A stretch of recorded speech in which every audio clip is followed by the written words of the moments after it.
Hi, ഇന്നൊരു Q&A ആണ്. കുറേ മെസ്സേജസ് ഒക്കെ വന്നിട്ടുണ്ടായിരുന്നു. അതിൽ കുറച്ച് ചോദ്യങ്ങൾക്കുള്ള ഉത്തരം തരാമെന്ന് വിചാരിക്കുന്നു. താഴത്തെ 4 പല്ല് ചെറിയ ഇളക്കം തോന്നുന്നുണ്ട്. മോണ ഇറങ്ങിയിട്ടുണ്ട്.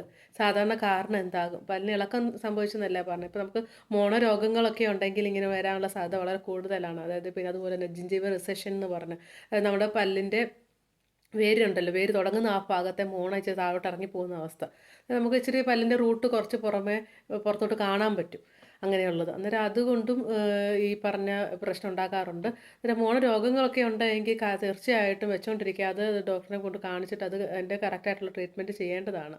ഇപ്പോൾ പല്ലിന് ഇളക്കമൊക്കെ ഉണ്ട്, ബാക്കി മോണ രോഗങ്ങൾ കൂടിക്കഴിഞ്ഞ് കഴിഞ്ഞാൽ ബാക്കി പല്ലിനും ഇത് അഫക്റ്റ് ചെയ്യാനുള്ള സാധ്യത കൂടുതലാണ്. അന്നേരം മോണ രോഗം ഉണ്ടെങ്കിൽ അത് കറക്റ്റ് ചെയ്യുക. ജിഞ്ചിവൽ റിസഷൻ എന്ന് പറഞ്ഞാൽ ഞാൻ പറഞ്ഞില്ല, അങ്ങനെ അതിൻ്റെ പ്രധാന കാരണം എന്ന് പറഞ്ഞാൽ നമ്മൾ ഒരു കാരണം എന്ന് പറഞ്ഞാൽ നമ്മൾ പല്ല് തേക്കുന്ന രീതി തെറ്റാണെങ്കിൽ, ഇപ്പം ഹാർഡായിട്ടുള്ള ടൂത്ത് ബ്രഷൊക്കെ ഉപയോഗിച്ചിട്ട് ആ പല്ല് തേക്കുന്നതെങ്കിൽ ഈ പല്ലിന് തേയ്മാനം വരികയും അങ്ങനെ മോണ താഴോട്ടിറങ്ങാനുള്ള സാധ്യത കൂടുതലാണ്. അന്നേരം നമ്മൾ അങ്ങനെയുള്ള ഒരു സോഫ്റ്റായിട്ടുള്ള ടൂത്ത് ബ്രഷ് സെലക്ട് ചെയ്യാനായിട്ട് ശ്രദ്ധിക്കുക. അതുപോലെ തന്നെ ഒത്തിരി അമക്കി പല്ല് തേക്കാതെ 2 മിനിറ്റ് കൂടുതൽ പല്ല് തേക്കേണ്ട ആവശ്യമില്ല. രാവിലെയും വൈകിട്ട് 2 പ്രാവശ്യം ചെയ്യുക. അതുപോലെ തന്നെ ഞാൻ പറഞ്ഞല്ലോ, സോഫ്റ്റായിട്ടുള്ള ടൂത്ത് ബ്രഷ് സെലക്ട് ചെയ്യണം. അതുപോലെ തന്നെ 3 മാസം കൂടുമ്പോൾ ടൂത്ത് ബ്രഷ് മാറ്റാനായിട്ട് ശ്രദ്ധിക്കുക. ഇപ്പോൾ അതിന് മുമ്പ് ഇതിന് അഴുക്കായിട്ടുണ്ടെങ്കിൽ, നമ്മുടെ ബ്രഷ് അഴുക്കായിട്ടുണ്ടെങ്കിൽ, അതിൻ്റെ ആ ഇതൊക്കെ ഇളകിപ്പോയിട്ടുണ്ടെങ്കിൽ അതിന് മുമ്പ് തന്നെ മാറ്റുക. അന്നേരം അതൊക്കെ ശ്രദ്ധിക്കുക. എന്താ കാരണം അത് ഒരു ക്ലിനിക്കിൽ കൊണ്ട് കാണിച്ചിട്ട് നമുക്ക് കറക്റ്റായിട്ട് നോക്കിയാൽ മാത്രമേ കറക്റ്റായിട്ട് പറഞ്ഞുതരാം. ഈ ഒക്കെ കാരണങ്ങൾ കൊണ്ടും വരാൻ സാധ്യതയുണ്ട്. എൻ്റെ മുകളിലെ 2 പല്ലുകൾ പോയിട്ടുണ്ട്. എന്നിട്ട് 2 പല്ലുകൾ പോയിട്ടുണ്ടെങ്കിൽ നമുക്ക് ആ ഭാഗത്ത് വേറെ പല്ല് വെക്കാനായിട്ട് പറ്റും. പിന്നെ പല രീതിയിലുള്ള ചികിത്സാ രീതികൾ ഇന്ന് അവൈലബിൾ ആണ്. നമുക്ക് ഊരി മാറ്റാവുന്ന തരത്തിലുള്ള പല്ലുകളുണ്ട്, അല്ലെങ്കിൽ ഫിക്സഡ് ആയിട്ടുള്ള പല്ലുകളുണ്ട്. അതിപ്പം 2 പല്ലല്ലേ ഇപ്പോൾ, അന്നേരം അപ്പുറം ഇപ്പുറം പല്ലുണ്ടെങ്കിൽ നമുക്ക് ഫിക്സഡ് ആയിട്ട് തന്നെ 2 രീതിയിൽ വെച്ച് കൊടുക്കാം. നമ്മൾ ഇപ്പോൾ വായിലുള്ള പല്ലിൻ്റെ സപ്പോർട്ട് എടുത്തുകൊണ്ട് ചെയ്യുന്ന ചികിത്സാ രീതിയുണ്ട്. അതുപോലെ തന്നെ പെർമനൻ്റ്, അതായത് ഒരു സ്ക്രൂ പോലുള്ള ഒരു സാധനം നമ്മുടെ പല്ലിൻ്റെ എല്ലിലോട്ട് ഇറക്കി വെച്ചിട്ട് ആ സ്ക്രൂ പിന്നീട് നമ്മുടെ വേരായിട്ട് പ്രവർത്തിക്കുകയും അങ്ങനെ നമ്മുടെ സാധാരണ പല്ല് പോലെ തന്നെ തോന്നിക്കുന്ന ഡെൻ്റൽ ഇംപ്ലാന്റ് എന്ന് പറഞ്ഞ ചികിത്സാ രീതിയുണ്ട്. നമുക്ക് ഏതാണ് വേണ്ടതെന്ന് പറഞ്ഞാൽ ഒരു ഡെൻ്റൽ ക്ലിനിക്കിൽ പോയി കഴിഞ്ഞ് കഴിഞ്ഞാൽ നമുക്കത് ചെയ്യാൻ പറ്റുന്നതാണ്. ഡെൻ്റൽ ഇംപ്ലാന്റിന് കുറച്ച് വില കൂടുതലായിരിക്കും മറ്റേതിനെക്കാട്ടിൽ. ഇപ്പോൾ നമ്മൾ ക്രൗൺ ആൻഡ് ബ്രിഡ്ജ് എന്ന് പറഞ്ഞ ചികിത്സാ രീതിയാണ് ഞാൻ പറഞ്ഞ അടുത്തുള്ള പല്ലിൻ്റെ സപ്പോർട്ട് എടുത്തുകൊണ്ട് ചെയ്യുന്നത്. അതിനെ അപേക്ഷിച്ച് ഡെൻ്റൽ ഇംപ്ലാന്റിന് കുറച്ചുകൂടെ വില കൂടുതലായിരിക്കും. അടുത്ത ക്വസ്റ്റ്യൻ ചോദിച്ചിരിക്കുന്നത്, RCT ഒരു ദിവസം കൊണ്ട് ചെയ്യാൻ പറ്റുമോ? ഡോക്ടറെ ചെന്ന് ഒരു ദിവസം കൊണ്ട് ചെയ്യുന്നത് ബുദ്ധിമുട്ടായിരിക്കും. കാരണമൊക്കെ പല്ല് ട്രീറ്റ്മെൻറ്റ് ചെയ്യുക എന്ന് പറഞ്ഞാൽ നമുക്ക് ഇൻഫെക്ഷനൊക്കെ ഉണ്ടെങ്കിൽ അതൊക്കെ നോക്കേണ്ടതായിട്ടുണ്ട്. അന്നേരം ആൻറ്റിബയോട്ടിക് ഒക്കെ കഴിച്ചിട്ടായിരിക്കും നമ്മൾ ചെയ്യുന്നത്. എന്നിട്ട് അതൊക്കെ ചെയ്ത് പിന്നെ നമ്മൾ റൂട്ട് കനാൽ ട്രീറ്റ്മെൻറ്റ് ചെയ്താൽ മാത്രം പോരല്ലോ, പിന്നെ നമ്മൾ ആ ഭാഗത്ത് ക്രൗണൂട്ട് ഇടണം.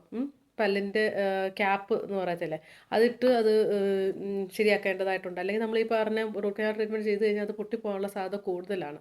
അന്നേരം ഒരു ദിവസം കൊണ്ട് ചെയ്യുന്നത് ബുദ്ധിമുട്ടായിരിക്കും. നിങ്ങളെന്തായാലും ഒരു ഡോക്ടറെ കൊണ്ട് കാണിച്ചിട്ട് അത് എങ്ങനെയാണെന്ന് വെച്ചാൽ ചെയ്യേണ്ടതാണ്. ഇപ്പോൾ ക്രൗണൊക്കെ ചെയ്യണമെങ്കിൽ നമ്മളത് ഫുൾ ചെയ്ത് കഴിഞ്ഞിട്ട് പിന്നെ പല്ലിൻ്റെ അളവെടുക്കേണ്ടതായിട്ടുണ്ട്. അളവെടുത്ത് കഴിഞ്ഞ് നമ്മളത് ലാബിലോട്ട് അയച്ചു കൊടുക്കുകയാണ്. പിന്നെ അവിടുന്ന് അത് വരാൻ എന്തായാലും ഒരു 3-4 ദിവസമെങ്കിലും എടുക്കും. ആ ഒരു പിന്നെ ഇൻഫെക്ഷനൊക്കെ ഉണ്ടെങ്കിൽ ഞാൻ പറഞ്ഞില്ല, ഇൻഫെക്ഷൻ ഉണ്ടെങ്കിൽ ആ ഇൻഫെക്ഷനൊക്കെ കുറഞ്ഞിട്ട് നമുക്ക് രണ്ടാമത്തെ സിറ്റിംഗ് ചെയ്യാനായിട്ട് പറ്റത്തുള്ളൂ. ഊരി മാറ്റാത്ത പല്ലിൻ്റെ വിവരങ്ങൾ, റേറ്റ് എല്ലാം വിശദീകരിക്കാവോ? ഞാൻ ഡെൻ്റൽ ഇംപ്ലാന്റ് എന്ന് പറഞ്ഞൊരു വീഡിയോ ചെയ്തിട്ടുണ്ടായിരുന്നു. അന്നേരം അതിൻ്റെ അകത്ത് ഞാൻ വിശദമായിട്ടെല്ലാം പറയുന്നുണ്ട്. ഊരി മാറ്റാതെ അതിന് ഡെൻ്റൽ ഇംപ്ലാന്റ് എന്നാണ് പറയുന്നത്. ഞാൻ പറഞ്ഞത് ഒരു സ്ക്രൂ പോലെ ഒരു സാധനം നമ്മൾ പല്ലിൻ്റെ എല്ലിലോട്ട് നമ്മുടെ എല്ലിലോട്ട് ചേർത്ത് പിടിപ്പിക്കുകയാണ് ചെയ്യുന്നത്.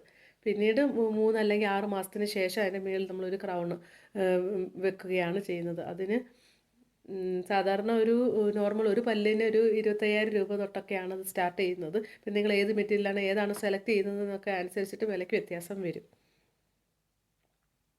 എൻ്റെ മോൾക്ക് 11 വയസ്സുണ്ട്. പല്ല് നല്ലോണം പൊങ്ങിയിട്ടുണ്ട്. കമ്പി ഇടാൻ പറ്റുമോ?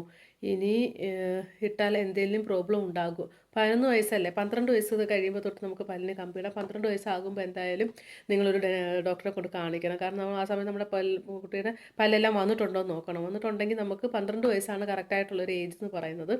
അന്നേരം നമുക്ക് ഇട്ടത് കറക്റ്റ് ചെയ്യാനായിട്ട് അതുകൊണ്ട് വേറെ പ്രശ്നങ്ങളൊന്നും ഉണ്ടാകത്തില്ല. എൻ്റെ മുകളിലെ ഫുൾ സെറ്റ് വെക്കണം, എന്ത് ചിലവ് വരും? ഫിക്സഡ് ആണ് വേണ്ടത്.